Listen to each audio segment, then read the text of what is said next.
DTM. The devil is in the details. The devil is in the details. Paul Gorman.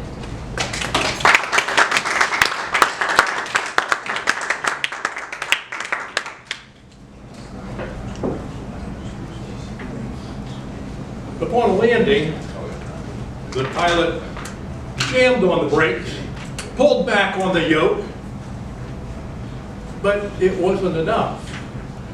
With trepidation in his voice, he said to me, I was in the co-pilot seat, he said, "What do you see out there?" To which I replied quickly, "The end of the runway." Oh my God.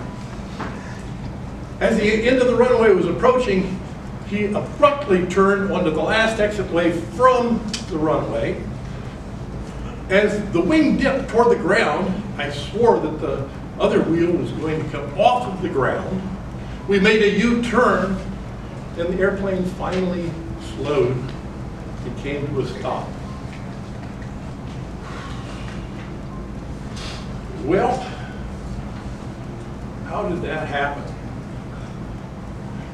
You see, I sometimes go with this friend of mine. He has a 182, and we go on $100 hamburger runs, places like Stephenville for barbecue and so forth. And I've been flying with him for a number of years, actually. I know his tendencies, I know his skill level, I know what he can do, I know what he can't do.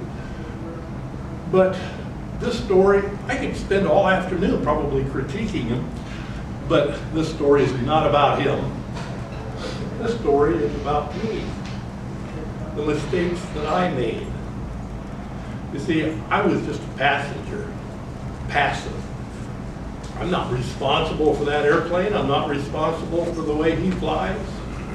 I'm not responsible for him. I'm just a passenger. But you see, in aviation, as in much of life, disasters are caused sometimes through the chain of little events, little things that if only corrected, only caught, or not done, could have avoided a disaster.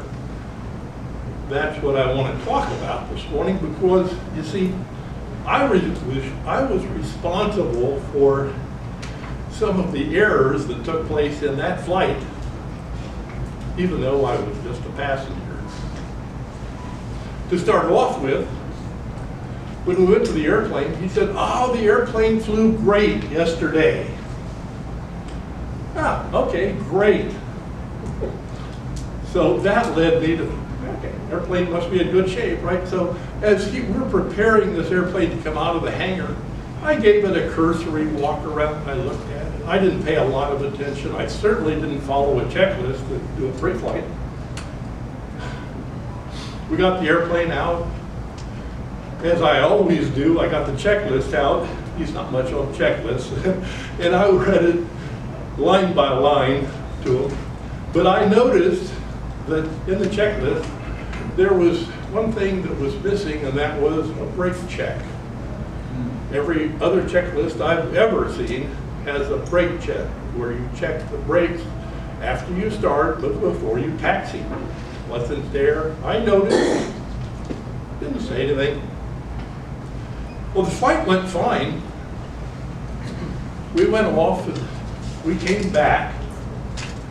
And as we're doing our approach, I noticed that this pilot tends to come in high and fast, above what's called the glide slope.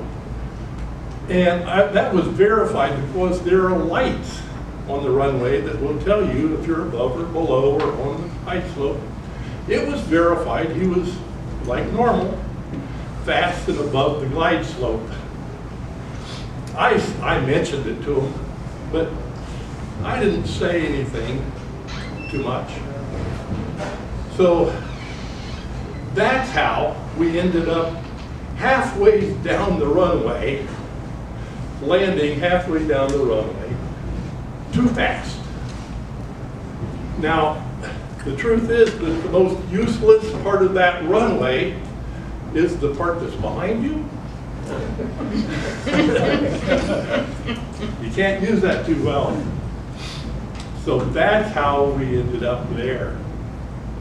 Now, those were 3 mistakes that I made. Complacency, I took his word for it, that airplane flew great yesterday, but I didn't do a thorough walk-around pre-flight. I know better.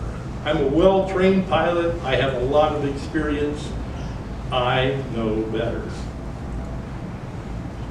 I didn't mention that there was an item missing from his checklist. It's an important one. You wouldn't want to drive your car if you thought that the brakes were broken. You know, had I just done a walk-around thorough inspection, I would have seen that one of the brake pads was broken and the others worn. Time for new brakes. You really don't even want to taxi that thing. But we did. And third, I didn't find my voice. I was too inhibited, I guess, to say, let's go around, you know, and have him abort the landing, add the power, and go back and try it again. So those are 3 mistakes that I made that could have led to disaster if we weren't that lucky.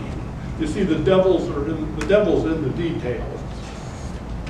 So the point here is that I was passive in this flight. I was along for the ride, having a good time. But I have the knowledge, I have the skills, and I have the experience. And with that, even though I'm a passive bystander, I'm a passenger, with that, it comes with a certain amount of responsibility. It was my responsibility to do a pre-flight. It was my responsibility to say, check the brakes. And it was my responsibility to say, go around. Because you see, the devil is in the details. And that can land you in catastrophe. Madam Toastmaster.